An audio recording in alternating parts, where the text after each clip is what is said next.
Good evening, everyone. I'm so happy to be among these great people to present this important topic about how to manage some common childhood illnesses in our environment. I'm so happy. I appreciate everyone. I appreciate, firstly, God's grace for making me to be available for this seminar. I also appreciate the organizers, the management of this initiative. It's a great privilege and I do not take it for granted. Thank you very much. And I'm so sure we are all ready to learn one or two things from this seminar. It's a topic that we actually need as parents, as children lovers, as teachers.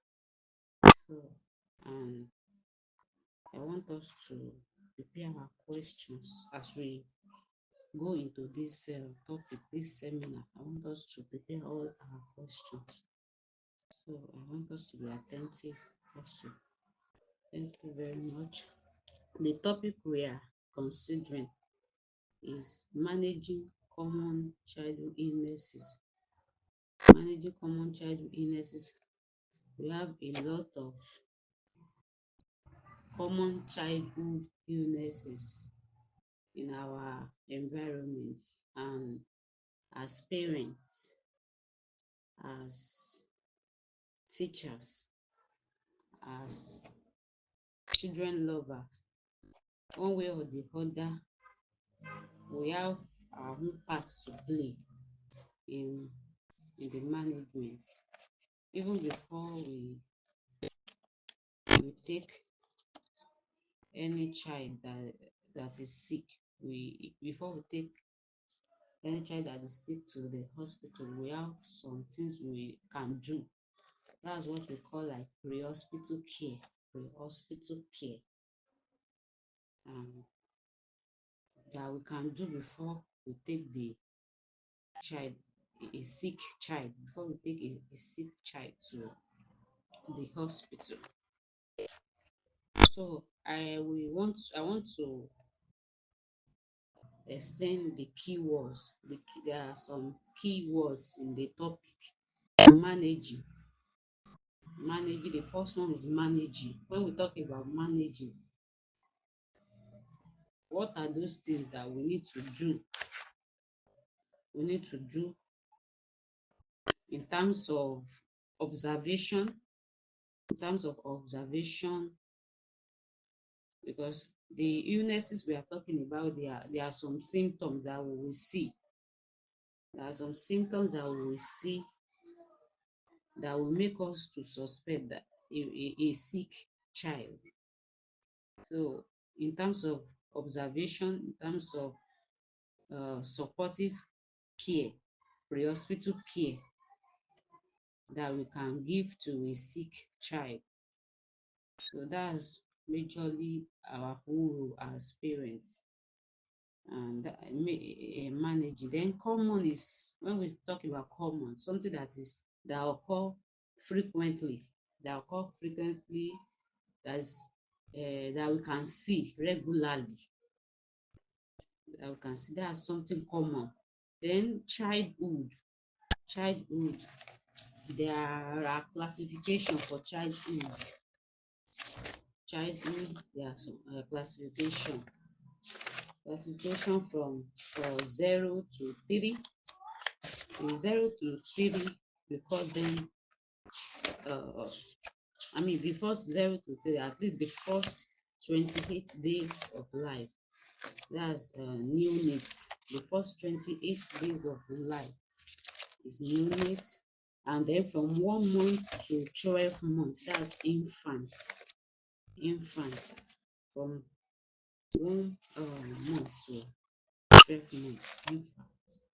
Then from 1 year to 3 years, that's a toddler. toddler.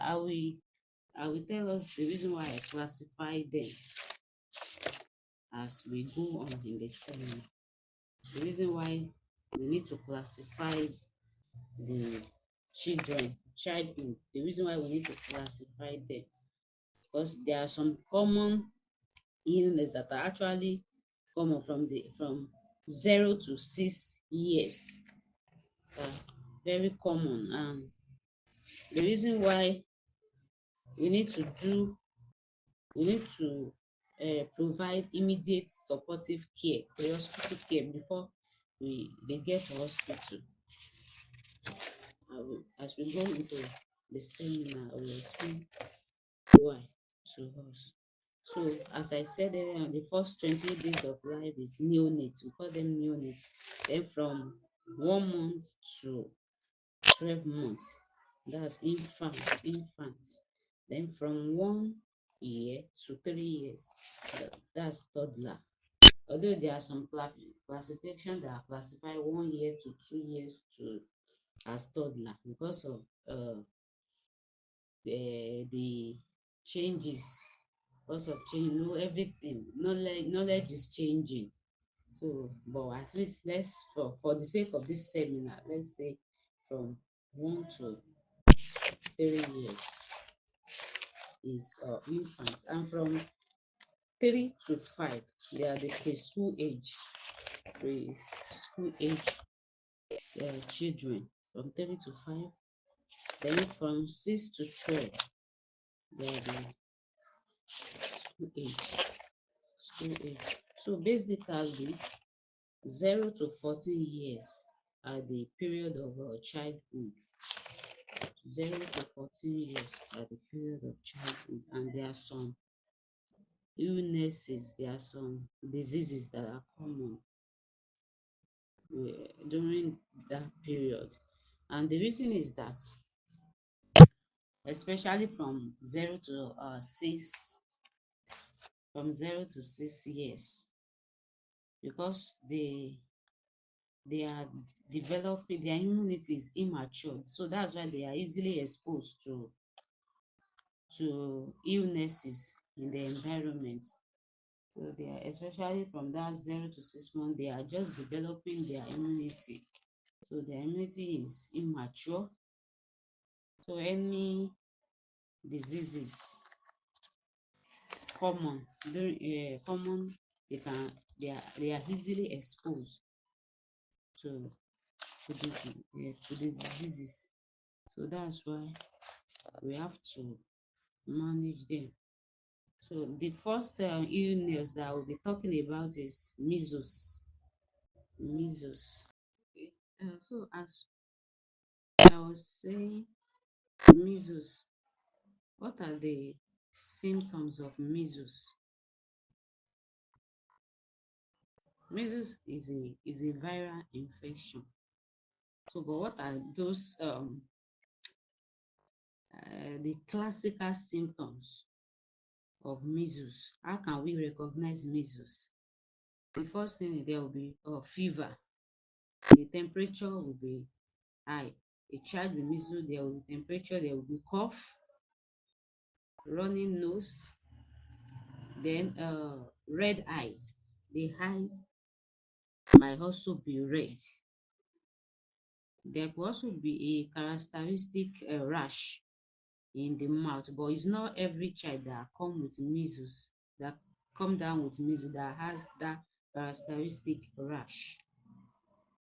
But the first thing is a child that has fever, that has high temperature,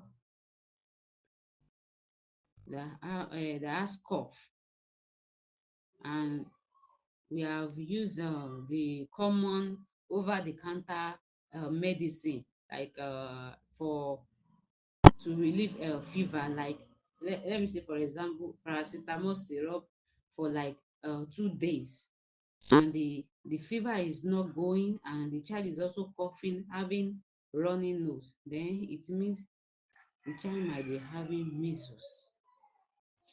At times there might be rashes all over, apart from the one I said, the characteristic rash in the mouth. There might also be rashes on body, but it's not every rashes that are on the body of a child, yeah, is as a result of measles. There are other causes of rashes, but the first symptoms that might come out from a child that has measles is fever. It might be just a mild fever, and you have used paracetamol syrup for like maybe let's say for 2 days, and the fever is still persisting with cough and running nose.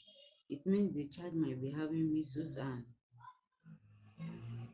what can we do at that time? At least for 2 days, the supportive care that we can give is for the child to be well hydrated. What do I mean by hydration? The child should be given water. Then the child will also rest, and then you can give paracetamol. And after giving paracetamol, you can it's good to bring the child to the hospital so that doctor will be able to examine the child properly and then make a correct diagnosis. Then we'll be able to treat, give an appropriate treatment if it is measles. So the common symptoms for measles is temperature, as I said earlier on, high temperature, fever, cough, running nose, at times red eyes or rashes. There's a characteristic rash on the mouth that the child can come with. There are some common mistakes that we make, that parents parents do make when a child has rashes. Some will be using, because a child actually the age of the child also matters, because giving a child paracetamol for a long period of time for a long period of time might suppress what is actually happening inside of the child, and that will not actually give us the correct thing, or the thing that is actually occurring inside that child. So basically, when we are giving paracetamol, we should, at least for 2 days, if a child has fever and you have been giving paracetamol for 2 days and the child is not getting better, then it's time to bring the child to the hospital, to the nearest hospital, standard hospital, for appropriate evaluation and treatment. Don't let us be giving paracetamol to a child for a long period of time. Then another thing that I noticed is that some parents give cough syrup to to a child, especially a child less than 2 years old. A child less than 2 years old should not be given cough syrup. Shall we tell us why? Because cough syrup actually come in two forms. We have suppressants and expectorants. Even though some parents will argue that the cough syrup that they bought, they wrote it on the syrup that they can give it to uh, less than 2 years old child.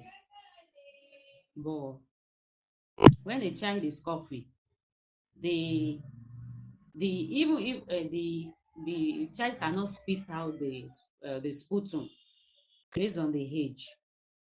The child less than 2 years, a child that is less than 2 years old cannot spit out the sputum. So when we now give expectorants, even when the child is it will make the child to be coughing continuously without bringing out anything. Even when the child is bringing expelling that sputum, the child will still be swallowing it. And what is actually, because cough, any symptoms that happen in a child, because the child cannot talk, so it is the symptoms that we see from the child that will make us to know what is actually happening. So when we are using cough syrup or a suppressant to suppress what is happening, then it might be dangerous. So that's why cough syrup is not recommended for a child less than 2 years old. It also contains some sedative that is not recommended for it less than 2 years. Although the pharmaceutical company will advertise their products, but it's not expected because it will actually worsen the symptoms. You can say it will make the child sleep, but what is actually causing the cough has not been diagnosed or has not been known. So I will advise us not to use cough syrup for a child that is less than 2 years old. Then another thing is that some parents also use ibuprofen for a child. Ibuprofen should not just be because of the side effect of ulcer. Yeah, it's also a medication that can suppress fever, but if at all it will be used, it has to be used based on prescription. Then it has to be based on prescription by a doctor. Then it should not be used for a child less than 2 years also. I have seen some parents that will say they are using ibuprofen, and even the strength that they will give to the child will be like overdose measurements.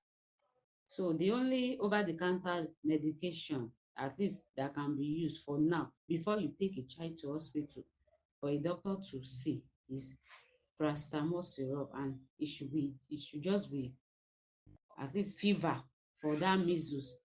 And then for the rashes, if there is rashes on the body, you can get something that can at least serve as soothing, that can give soothing effect on the body, like at least the common one we use is calamine lotion. So we can apply that one on the body of the child before taking the child to the hospital.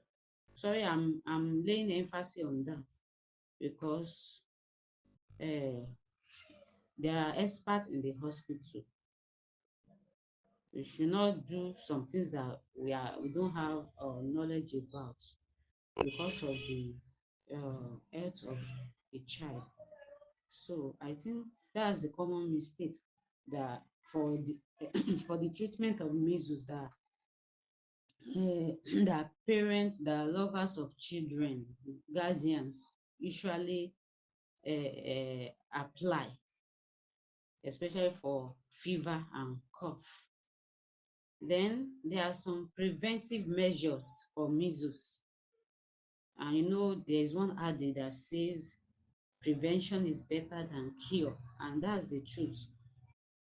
Prevention is better than cure. There's something called vaccine during immunization. There's schedule vaccine vaccine to prevent measles in the schedule. So I will employ our parents to, and then children lover, because one way or the other we are related to a child in our environment. So I will employ that we always keep to our immunization appointments. Is very important.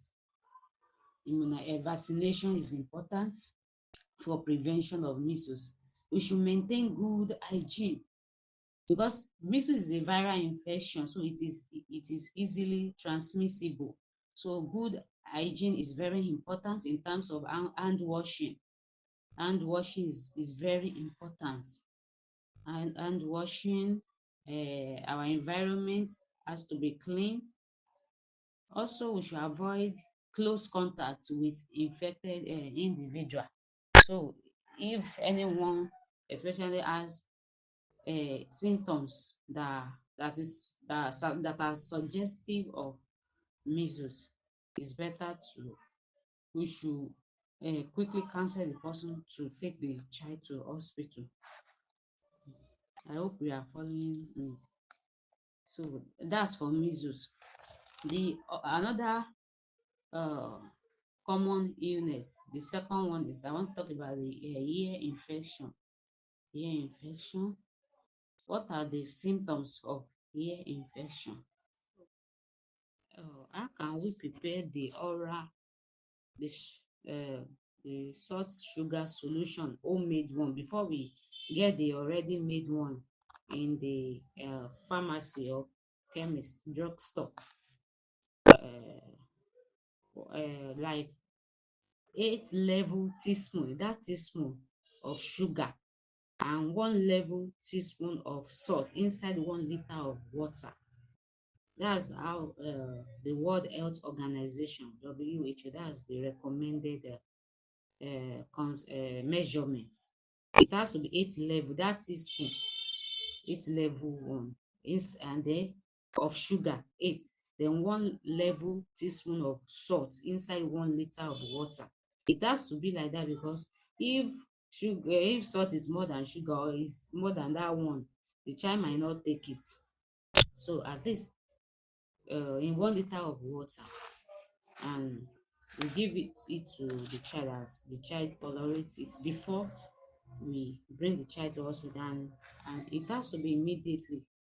It has to be immediately because at times if the child is vomiting and the child is dehydrated, it's an emergency if there is dehydration. So that's why we don't wait when the child is dehydrated before we bring the child. But at least the pre-hospital care we can give is what I just said earlier on about the oral rehydration therapy, so that if the child has lost any nutrient in the body, that one that we make at home, we cater for that child pending the time we take the child to the hospital.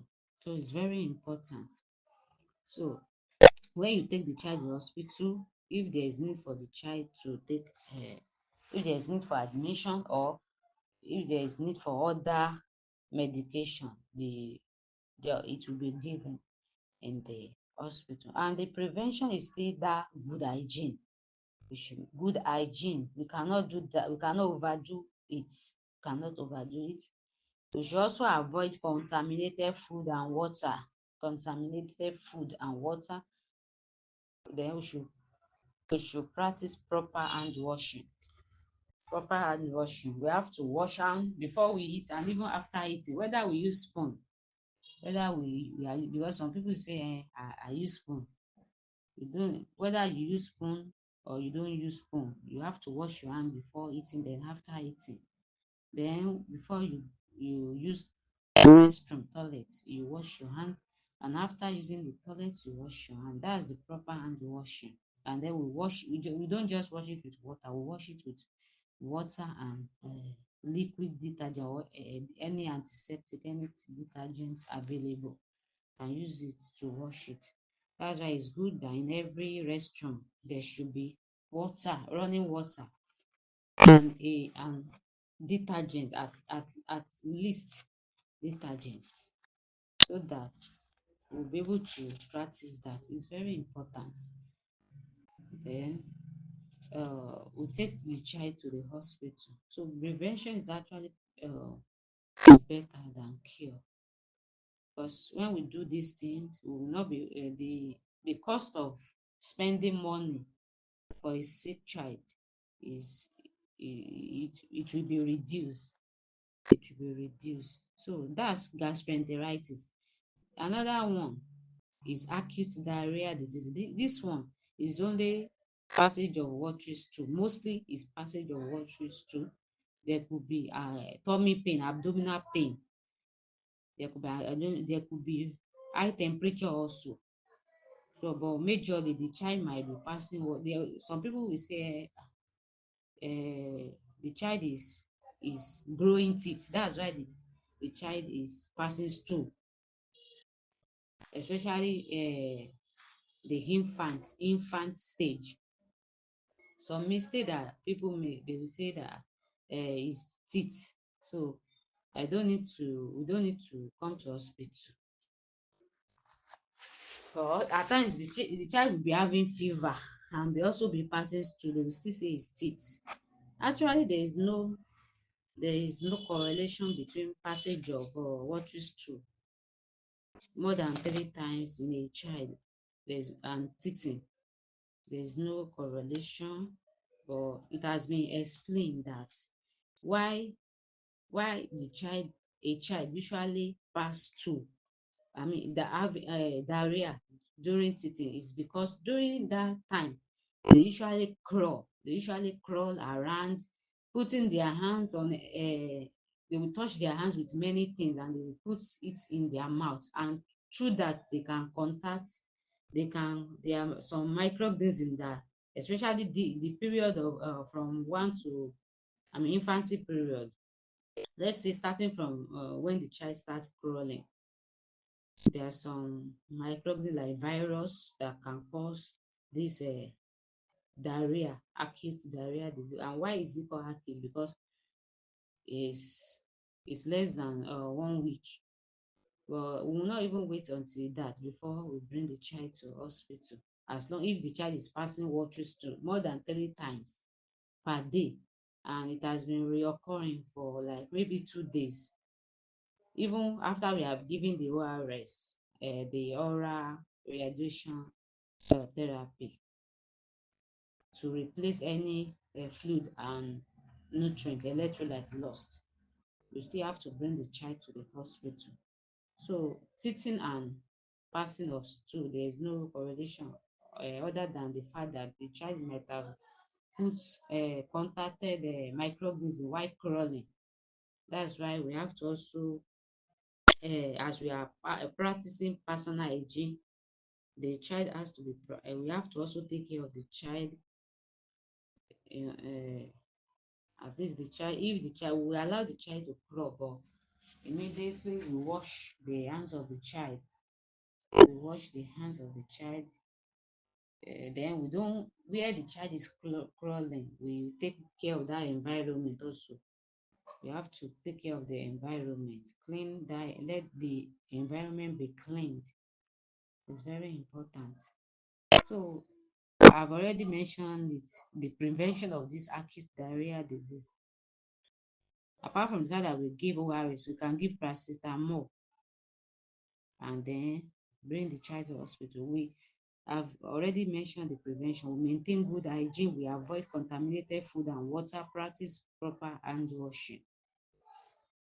The next common illness is, we call it there's a gastroenteritis. Although it can also be gastroenteritis. What do we mean by gastroenteritis? From the word gastro, the child might be vomiting, passage of watery loose stool. That's what we call diarrhea, watery loose stool, more than 3 times in 24 hours. Then there could be high temperature, fever also.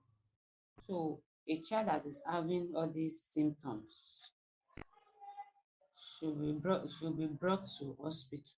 But there are some pre-hospital care that we can do, at least immediate care we can do before we take the child to hospital. Like there's something we call ORS, oral rehydration therapy, because as the child is vomiting and or stooling, the child might be weak or dehydrated. So that's why oral rehydration therapy, ORS, is recommended. And if that one is not available, there's something we can do, sugar salt solution. We can quickly prepare that one. But I think the ORS that is already made is something we can get easily, even in a nearby drugstore. Because at times, if we want to prepare salt and sugar solution, the type of water we use also matters. So, and how we combine it, the combination also matters. The combination matters. So, but at least I will teach us the one we can do at home before we get to the because we get that the already made oral rehydration sachets. So severe infection like there will be ear pain. A child is complaining of ear pain, fever, discharge. Ear discharge can be coming out of a child. And anytime we notice that, it's better to come to hospital. Don't let us be saying, hey, I will go to pharmacy or I will go to a nearby drug store to get medicine. Because when you get to hospital, doctor will examine the ear to be able to make correct diagnosis. And if there is need for test, if there is need for investigation, we'll be able to do it and know what is causing the ear infection, and appropriate treatment will be given. So some treatment that will be given, the doctor can give antibiotics. Pain the pain also can be managed. They can also, it depends on the cause of the ear infection. Ear drop can also be prescribed, but it depends on the cause. So if at all a child has ear pain, you can give paracetamol. At least paracetamol is also a pain relief medication. It's a common over the counter medication in our environment that we can quickly give before coming to hospital. And I will advise that it's better to come to hospital immediately, as soon as possible. Don't let us delay the pain. If a child is having ear pain, don't say you give analgesic. I mean, what I mean by pain relief medication like paracetamol for just maybe 2 days. I will not recommend that. Once you give, as soon as possible, you take the child to the hospital. Then what are the prevention? The common mistake, before I go on to prevention, the common mistake that parents do make is that they will just go to patent medicine store like chemist to get medication, and they might give the child eardrop, and at that time it might not be the eardrop that the child need. At that time the child might need proper investigation, then treatment. So that's why it's very important. So prevention for the ear infection. Yeah, vaccine also. Vaccine, there's a vaccine, pneumococcal vaccine, because some microorganism could be responsible for the ear infection. So that's why that vaccine is very important. So is important after birth. A child should start, is even at birth, a child should start immunization schedule. Don't let us miss it for anything. Don't let us miss it for anything. This immunization, this vaccination is very important.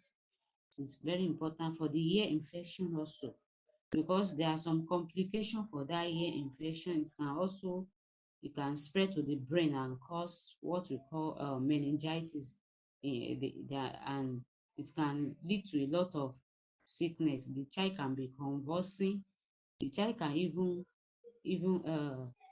the child can die because of that. So that's why these little symptoms that we notice, we observe, don't let us take it for granted. And they are child, they are I mean they are children, and they might not even be able to tell us what they are passing through as through the words of their mouth. Is what we observe that we actually that we will rely on to treat them.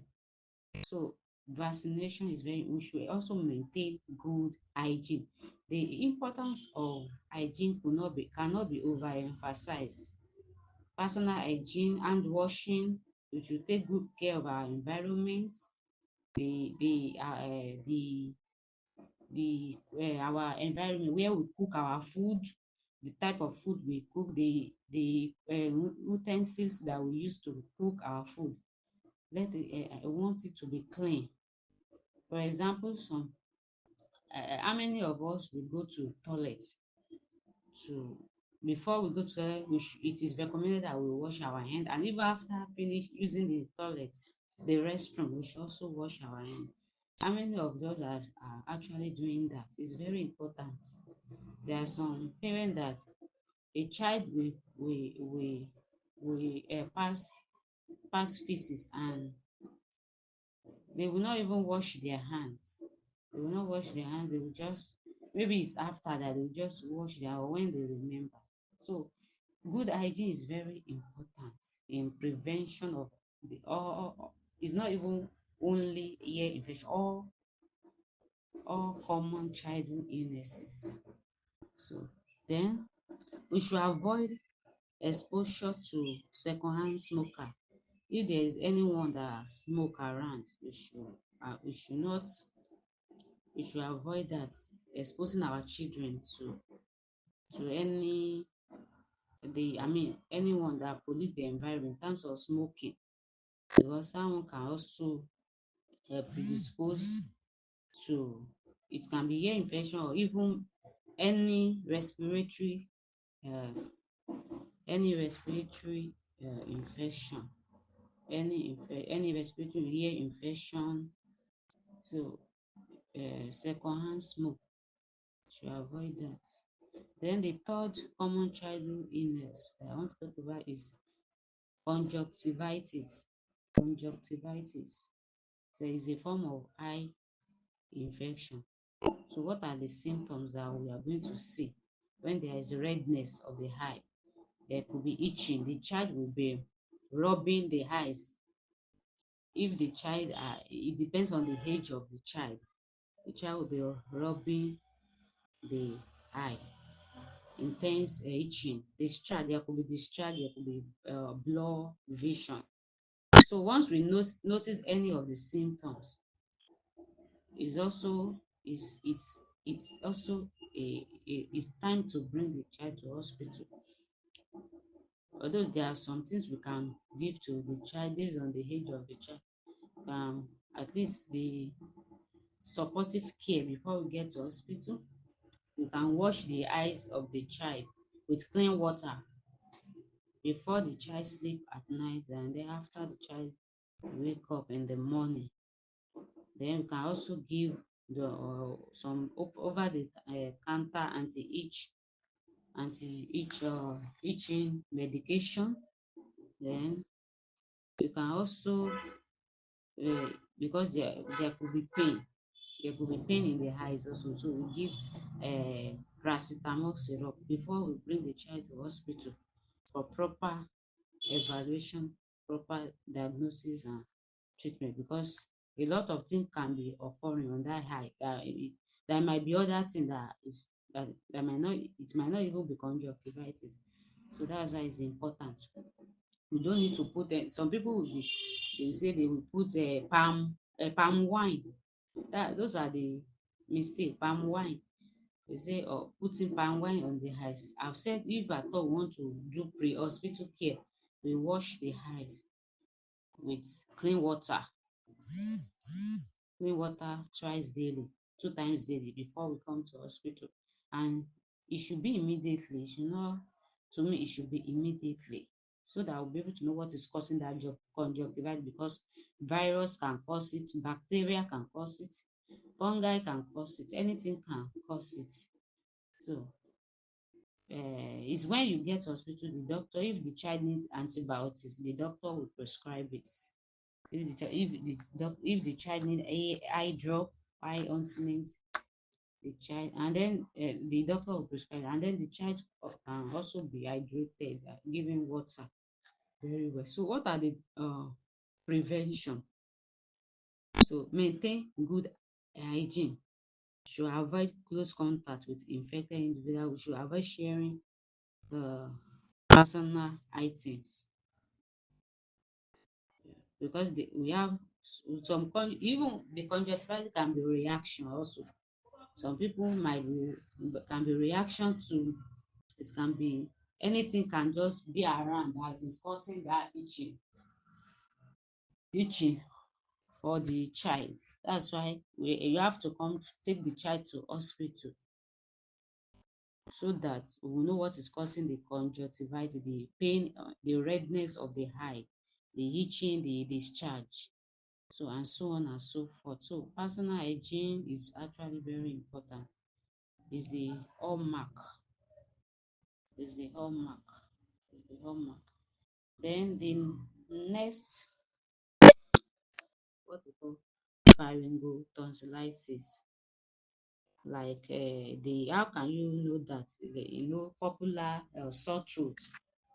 At times the child will not be cannot eat very well, or the child is crying even despite the fact that cannot eat or cannot suck very well, or the child is having temperature, high temperature, fever, what we call fever, and the child is also crying. You are trying to console the child is not even consolable, or the child is not sucking very well or eating very well, is crying while eating, then you have to bring the child to hospital so that we know what is causing that. Because it might be tonsillitis, and there's antibiotics for that. Pain also can give pain relief when pending the time the child will be brought to the hospital. Then the prevention is to maintain good hygiene. We should avoid close contact with infected individual and practice proper hand wash. It's still the same thing, the same the same preventive measure, and it's very important.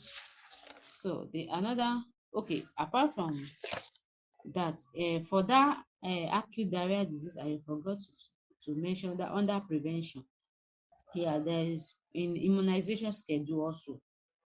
There is the place of rotavirus. If it is a it's virus, majorly acute diarrhea disease is caused by virus. So that's why it's also included in immunization schedule. And there is even new one immunization zone. So let's just what I will just say in essence that we should always keep immunization appointments. Once you get to health center, where they are giving immunization, they will always give appointment for the next one. So let's ensure that our children get their immunization as at when due, so that this immunization will prevent them against the common childhood illnesses. So the acute diarrhea disease, that's what the prevention, rotavirus vaccine. So for the tonsillitis also, there's also rotavirus. I mean, there's also vaccination for that. So we should ensure that the child gets a timely vaccination. Then hygiene is important also for this tonsillitis, sore throat. Hygiene is important. We should maintain proper hand washing. Nutrition also.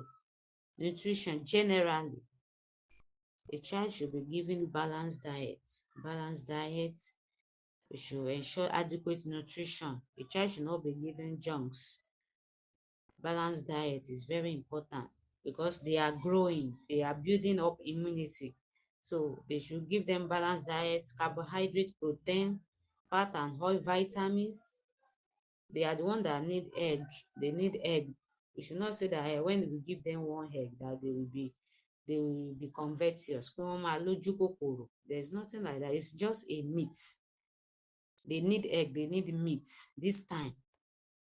It's not just half, whole egg, whole egg. Especially that's starting from when the child starts taking, especially if it is egg, at least starting from 8 months and above. I think we practice also in terms of nutrition, we practice exclusive breastfeeding for the first 6 months. A child should be given only breast milk. Breast milk, everything that the child needs for growth during that period is already in breast milk. So there's nothing like omi, like onyoto. There's nothing like that. If a child is crying, there might be other thing that can cause a child to cry. especially from 0 to 6 months. There might be other things. It's not only breast milk that on you to. There's nothing like that.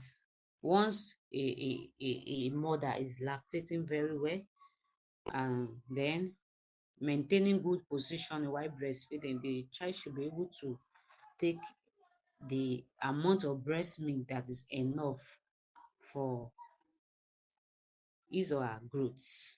So nutrition is very important.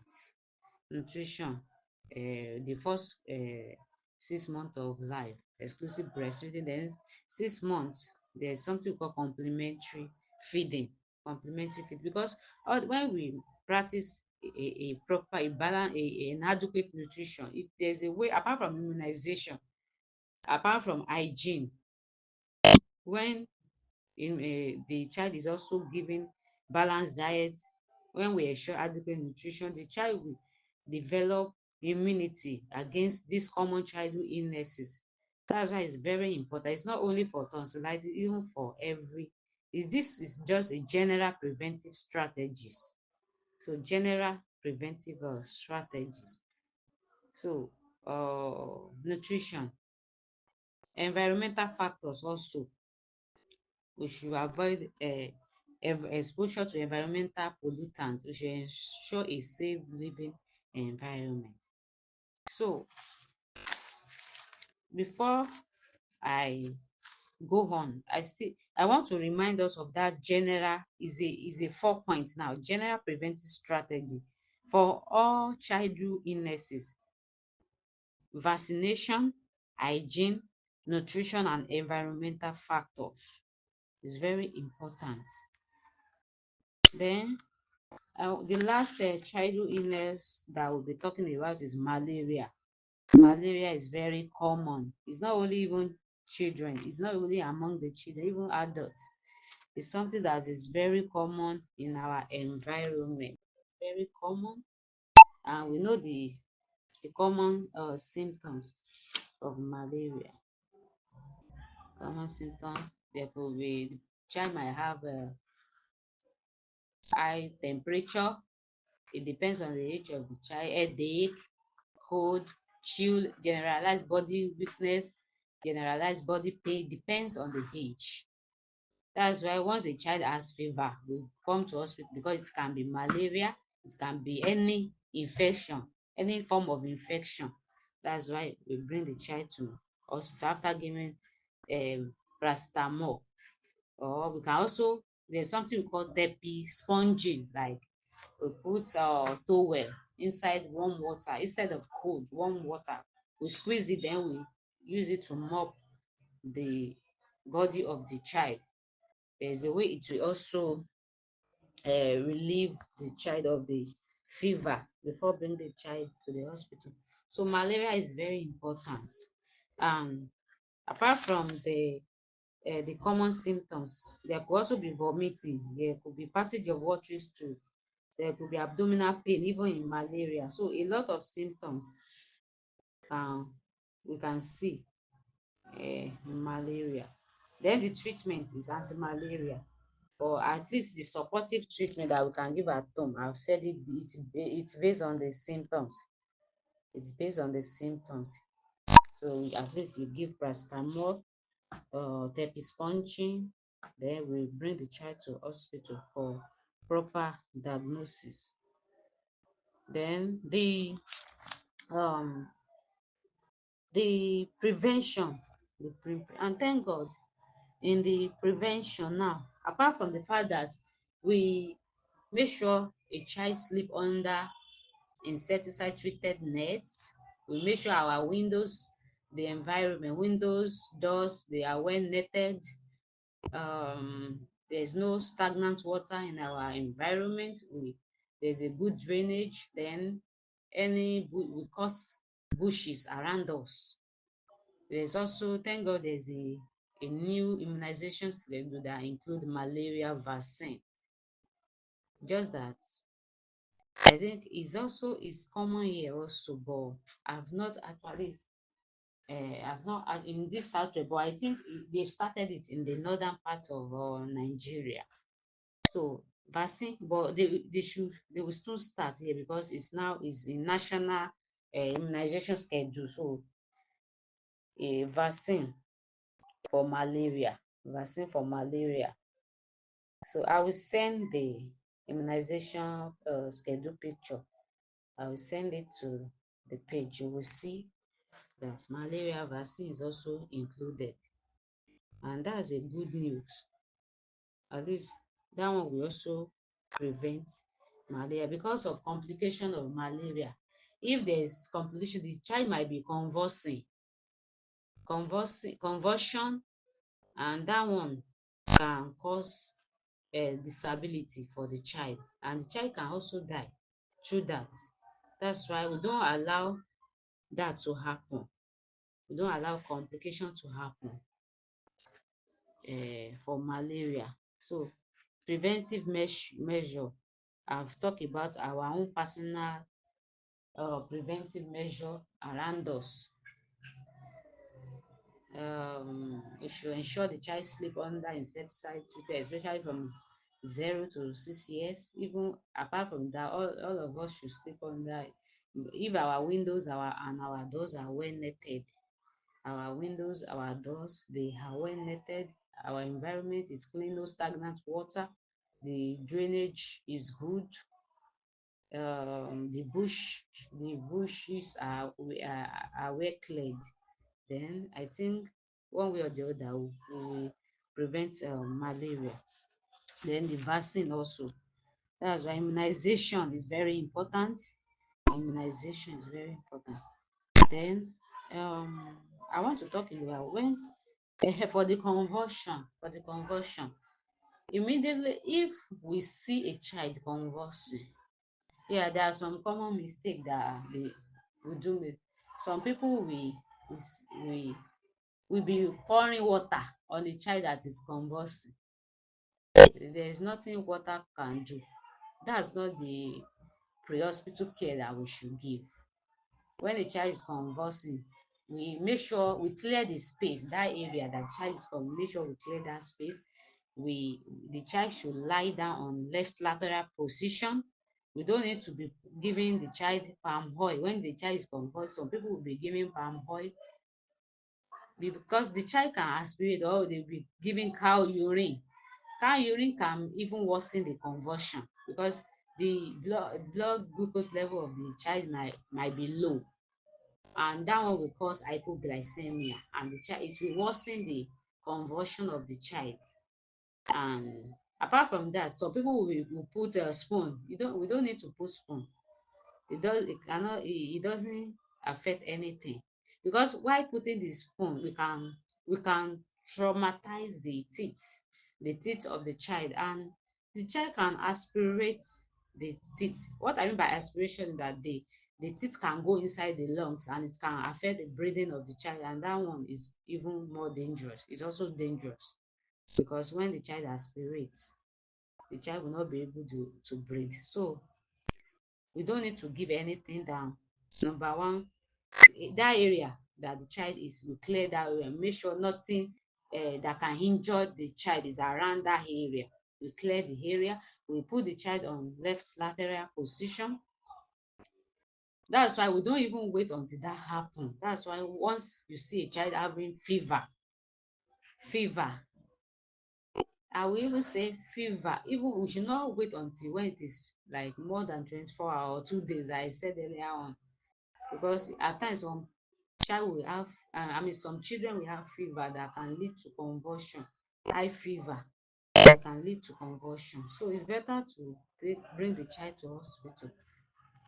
So once we see that the child has convulsion, left lateral position, so that the child will not left you place the child will lie down on the left. Then you bring the child to the uh, hospital hospital. Hospital also is easily accessible in our environment. One way or the other, hospital is easily accessible. But I would say that we should not wait until that happen. But if we actually, apart from the fact that our children, we might be really the children in our environment, one way or the other, as teachers, we have children in our school. So we should bring the child immediately, so that it will not lead to, it can lead to brain damage, disability for the child. So it's very important. So you don't need to give cow urine, you don't need to give palm oil, you don't need to put spoon in the mouth. Those are the common mistake. You don't need to put spoon. If a child is having convulsion, we bring the child straight to hospital in a left lateral position, so that the child will not aspirate. So in essence, I will say that when do we seek medical attention? When do we seek medical attention? Even though this, we might not be able to like measure this in our um in our home, like as per hospital. But once a child is having is vomiting repeatedly, like even more than more than two times, or the child is having difficulty in breathing, or abdominal pain, severe abdominal pain, severe headache, it depends on the age of the child. Is high time we brought the child to hospital. We don't wait for to give paracetamol or supportive care. At that time we have to bring the child to hospital. If there is severe symptoms like severe headache, high temperature, difficulty in breathing, severe abdominal pain, we bring the child straight away. Then even if is a child less than 3 months or over three, we bring the child straight away. If the fever is very high, unless if we have a thermometer, if we know how to use the thermometer, and it's good for us to know how to use the thermometer. It's very good. Thermometer is good to use that. If you can learn how to use it, is good. But if not, as long as a child is having fever and you give paracetamol and the fever still remain like that, we bring the child immediately to hospital. Then if there is dehydration, sign of severe dehydration, but before it lead to that, it's good to bring the child, because dehydration it kill faster, it can kill immediately. So we don't wait, we seek medical attention as soon as possible, as soon as possible. So I think uh major I'll be able to say one or two things about how to manage common childhood illnesses. Conclusion: by recognizing the symptoms of common childhood illnesses, by providing appropriate supportive care and preventive measure, we can we can make the work of medical professional to be easier. Then we'll be able to manage the common childhood illnesses and promote healthy growth and development of our children of our children. So uh, thank you very much. I really appreciate you for giving me your time. If you have any question, I'm ready to answer the questions. Thank you very much.